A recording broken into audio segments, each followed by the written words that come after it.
What is going on, my fellow navigators, and welcome back to another video. You asked for it and you got it, people. Today is one of the most highly requested videos that I have received really since I probably started the channel. And if you haven't guessed yet by the title, today we're going to be discussing which Pokemon cards you should have graded. And I'm going to be going over my own personal strategy that I use to determine if I'm going to have a particular card graded, as well as key points you should be looking out for to determine a card's estimated value.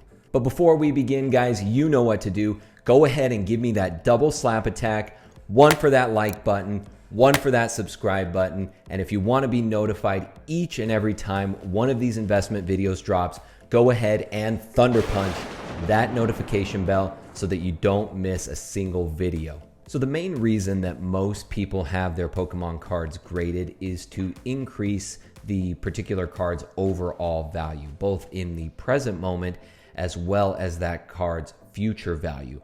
But not all cards are going to have that same increase in value relative to the score that they receive.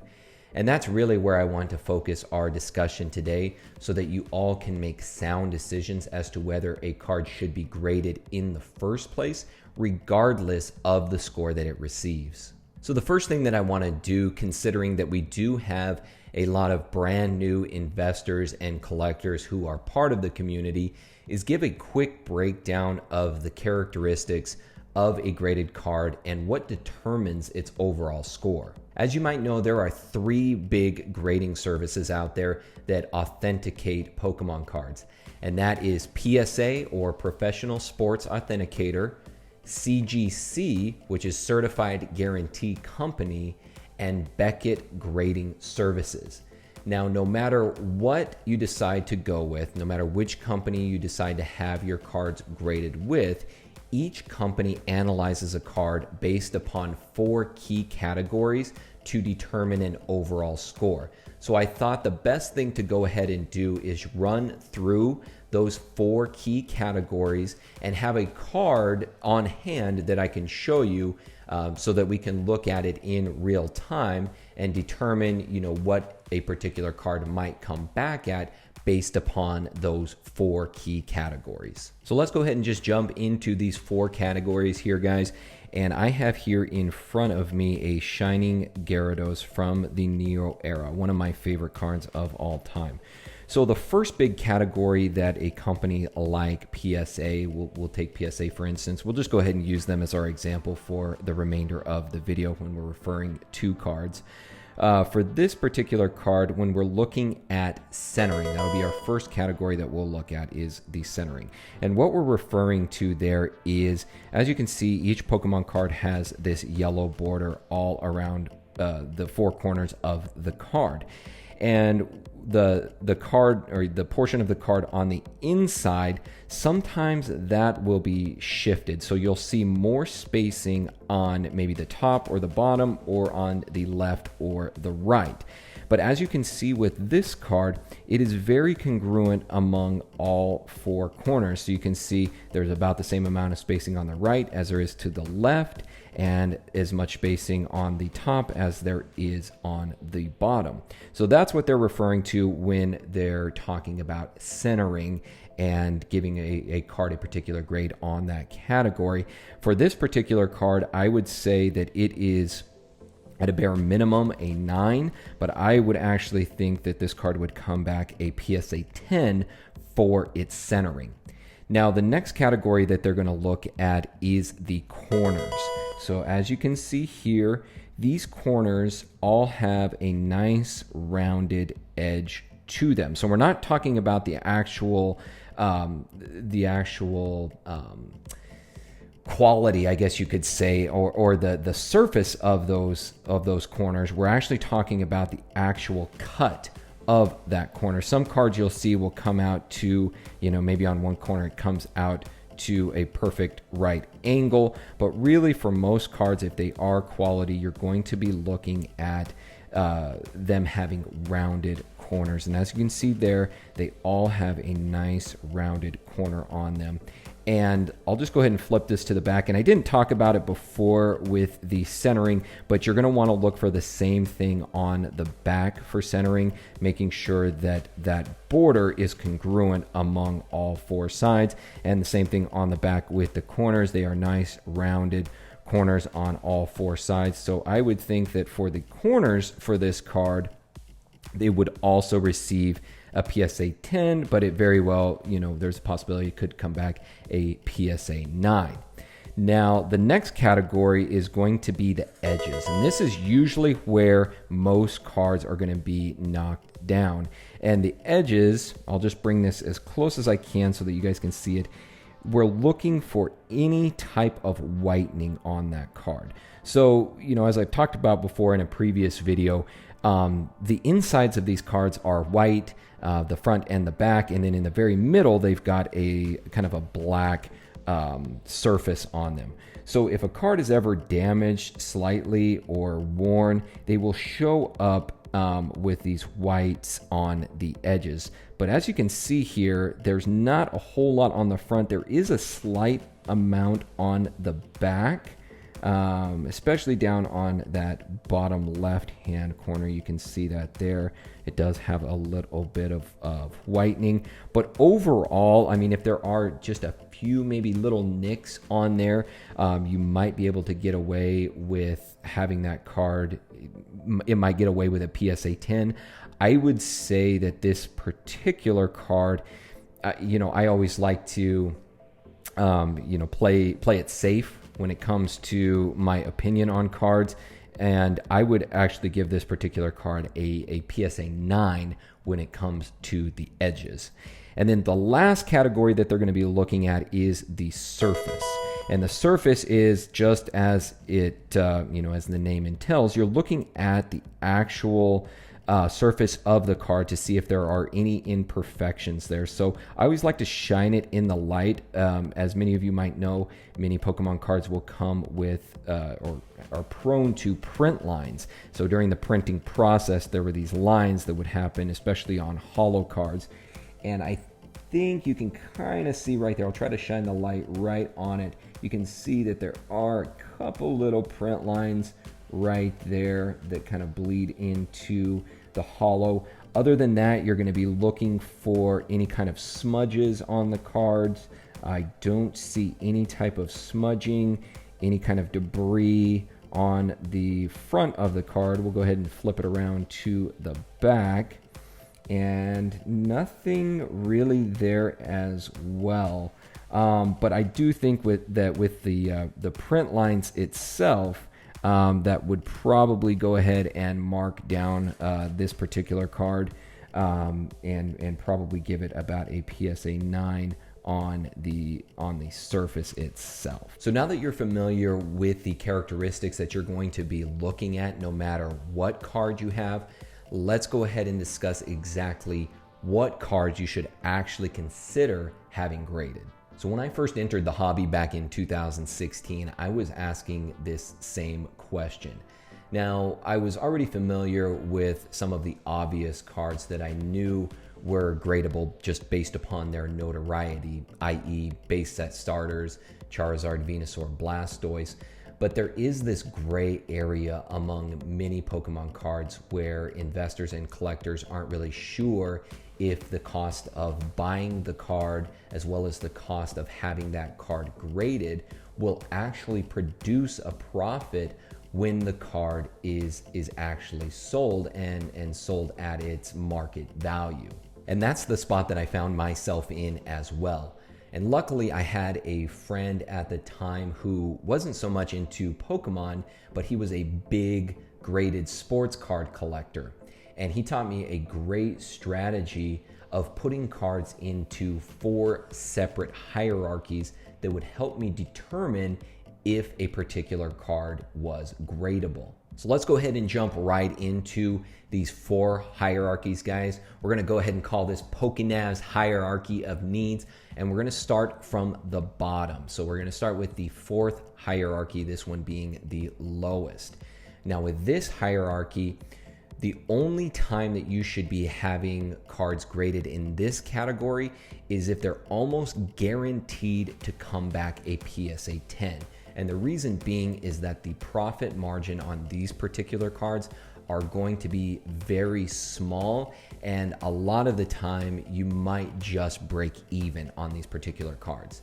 And this is going to include mainly modern and ultra modern cards. Now, it's not going to be all, of course. There are still quite a few modern and ultra modern cards that do hold a really good value, but this is going to be things like a lot of full art cards, EX era cards, those type of things. So let's go ahead and jump on over to the screen here, and I'll go ahead and give you guys an example. So to start things off for this category, we're looking at a Slowbro EX from XY Evolutions. So as you can see here, this particular card is still a nice card, and I like Slowbro myself. But, you know, just in its raw version, we're looking at what these cards have sold for just in their raw version without being graded.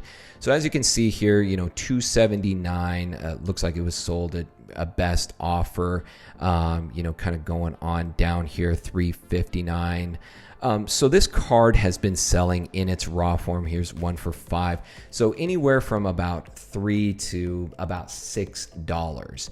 Now, if you look what it's sold for in a pristine or in a gem mint 10, this card was selling for about $28 to $30. So if you take into consideration the cost of buying the card up in the first place, we'll call it an even $5. And then the cost of having that card graded. Now, if you're going through PSA directly, that's going to be its regular economy cost, which is $20 per card. So right now we're at $25 just to buy the card and to have it graded. Now, that doesn't take into consideration things like shipping costs or the cost to resell that product when you put it out on the open market. And obviously, you're not going to price it well above what the market price is asking, because you're just not going to sell it. So realistically here, these type of cards, as you can see, there's a very small profit margin there, if any at all. And so that's what you really want to be cognizant of, is cards in this particular arena, they're going to need to come back a PSA 10 for you to really make any money on them. For instance, with this Slowbro EX card, you know, maybe you could sell it for $30. Your overall cost might come out to, you know, $27, $28, and you might make a few bucks on your actual profit. Now, if you're doing that, you know, in large volume, it might make sense. But if you're a smaller investor, someone that's, you know, not grading a ton of cards, especially of this caliber, it may not be worth your time to have cards graded in hierarchy number 4. So moving on to hierarchy number 3, the only cards that you're going to want to have graded in this particular category are going to be cards that appear to be a PSA 9. So in my opinion, these would include like old Wizards of the Coast unlimited holos. They could also be first edition non-holos, or I would also include in this category shadowless commons and uncommons. So let's just go ahead and jump back over to our screen here so that you guys can get another idea. So we are taking a look here at a shadowless Charmander. So this was a sold listing here, and the card was listed as near mint to mint. So as you can see, just looking at the card, we'll take a look at it and just kind of go through each of the characteristics that we talked about earlier that grading companies are going to use. As you can see, it's got nice rounded corners on all 4 corners. The centering looks really good, very congruent among all sides. I don't see much, if any, whitening on the outside of the card. Maybe up here on the upper right hand corner, do see a little bit there. And then the surface itself, maybe a couple spots. I think these are just on the protective case itself. But overall, I would say that the front of this card definitely appears to be a PSA 9. And then taking a look at the back, same thing here on the back, maybe a slight bit of whitening, maybe a couple spots here.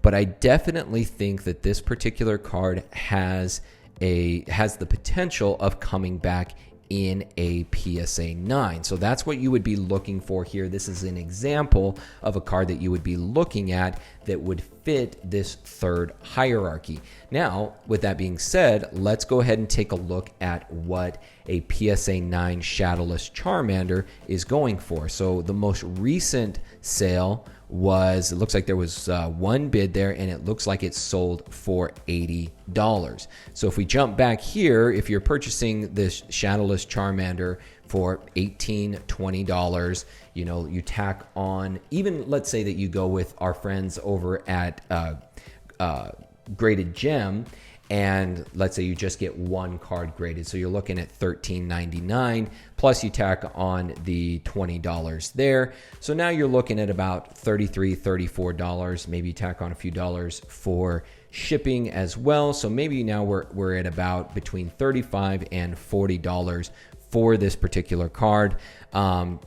Again, even if you're selling it at this price, $80, you've doubled your money on your initial investment here. So again, this is the type of card you're going to be looking at for hierarchy number 3. But as you can see, you know, as we go down the list, now some of these are first edition Shadowless base sets, so these are going to be significantly more.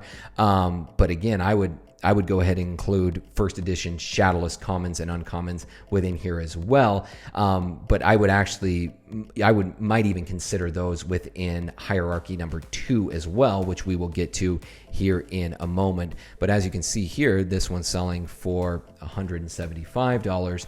Again, that is a nice profit margin there compared to your initial investment. So again, guys, that is what I would be looking for in hierarchy number 3. You're going to be looking for Wizards of the Coast Unlimited Holos, first edition non-holos, as well as Shadowless commons and uncommons. And then moving on to hierarchy number 2. Now the cards in this particular category, you're going to want to grade if they appear to be near mint. And near mint is essentially a PSA 7 to a PSA 8. Now the cards that I would include in this particular hierarchy are going to be both English and Japanese gold star cards. That would be an example of a card that you would be looking at to have graded within hierarchy number 2.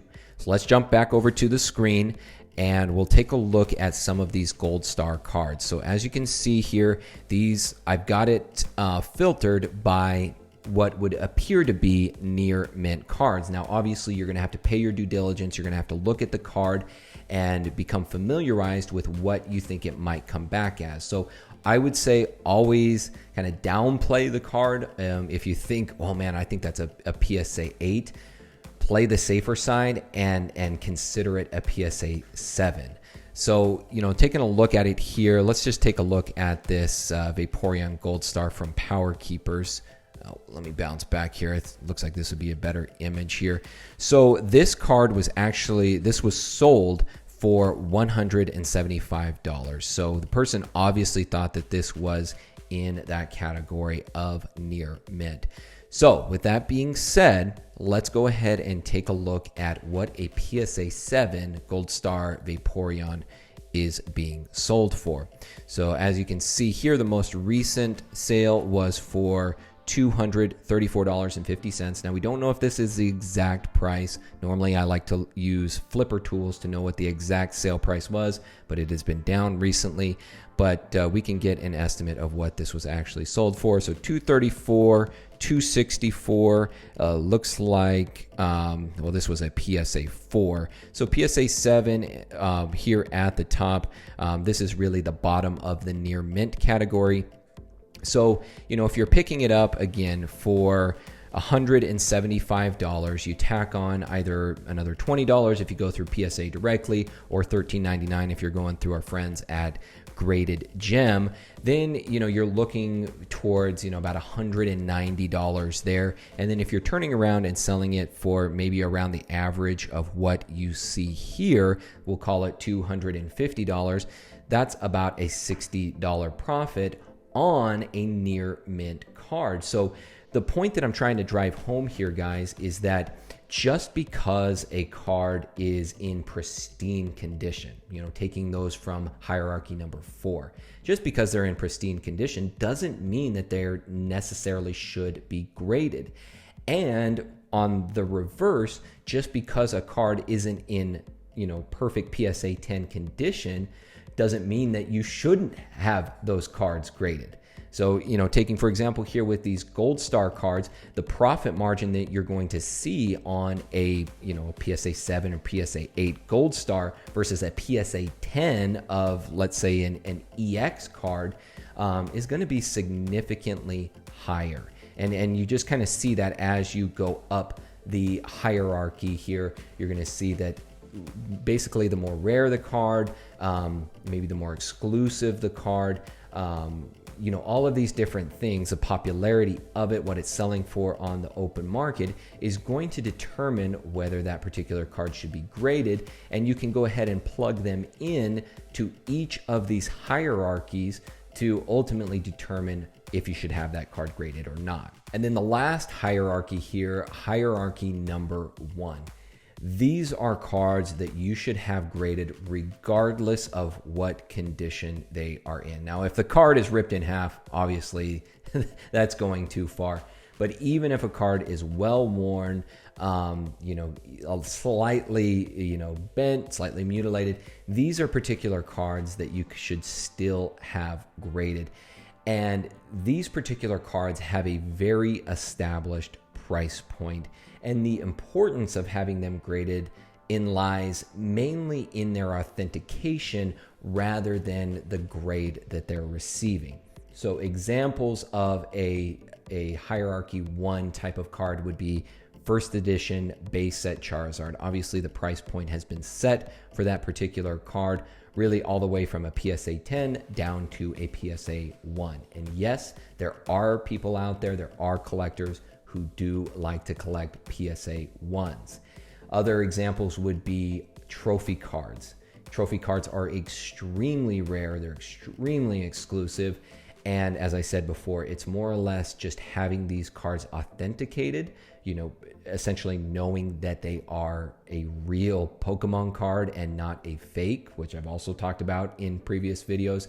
It's more or less in the authentication than the actual grade. So let's go ahead and jump on over to the screen just so I can show you guys kind of what I am talking about. We're looking at first edition base set Charizards here for our example. Now, many of these that were sold were shadowless, so that is obviously going to increase the overall value as well. But just to give you guys an example that these particular cards do not have to be in perfect condition, and I've seen even PSA 1 first edition Charizards going for well over $1,000.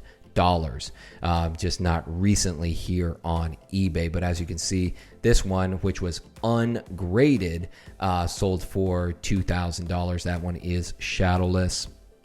Making our way down the list here. Here we have a PSA 6 first edition shadowless Charizard, $5,800.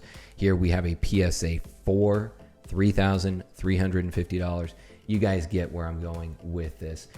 With these type of cards, as I said, it's more or less about the authentication. If you have got any first edition Charizards laying around, even if they've been beaten up over the years, I would definitely say those are the type of cards to have graded. If you've got any type of trophy cards, definitely get them graded no matter what condition they are in, because you will definitely make a profit on those particular cards. I mean, realistically, even if you're picking up some in their raw form, let's say for instance, we come back over here and we take a look at, where was that Charizard in its raw form? Here we go. So first edition shadowless base set Charizard, sold for $2,000. Even if that card comes back, And it actually looks, just from the picture itself, looks pretty decent. But even if it comes back, a PSA 4, after grading costs, everything like that, you're still going to be profiting over $1,000 on that particular card. So that's just an example there of what you would be looking at in a hierarchy number 1. So as you can see, guys, there is more work involved in having or determining if a card should be graded than just meets the eye. You're going to need to do some research and know what a card is selling for from a PSA 10 through at least a PSA 7. You're going to need to do a thorough examination of that particular card and come up with an estimated grade, based upon the characteristics that we've gone over today that each grading company is going to look at. And then you're going to need to do a calculation as to what the overall selling value would be, and then subtract from that the grading and selling expenses to come to a decision as to whether a particular Pokemon card is gradable. So that is going to do it for today, guys. Again, just a small recap of everything that you should be looking for to determine if you should have your Pokemon cards graded. Go ahead and familiarize yourself, especially if you are a new investor or collector, with the characteristics of the grading company. So you'll want to look at the centering, the surface, the edges, and the corners, and make sure that you are totally familiar with those characteristics so that you know what to look for when you have a Pokemon card in your hand. And then again, looking through those 4 hierarchies. If you can place a card in those 4 hierarchies based upon the information that I've provided you here today, then you will be in a much better position to understand what your overall profit margin would be on a particular card, and ultimately if that is going to be a sound investment decision of having that particular card graded. So thank you so much for sticking around all the way to the end of this video, guys. I know it was a longer video, but it was very highly requested, and I wanted to make sure that I got as much information in here that I could in a succinct and concise manner. Obviously, I like to respect your guys' time, so hopefully you found this information valuable. If you have, be sure to share this video with someone you think might find it valuable as well. Other than that, guys, I will see you all next time. My name is PokéNav. I'm here to help you navigate the world of Pokemon one video at a time, and I will see you all in the next video.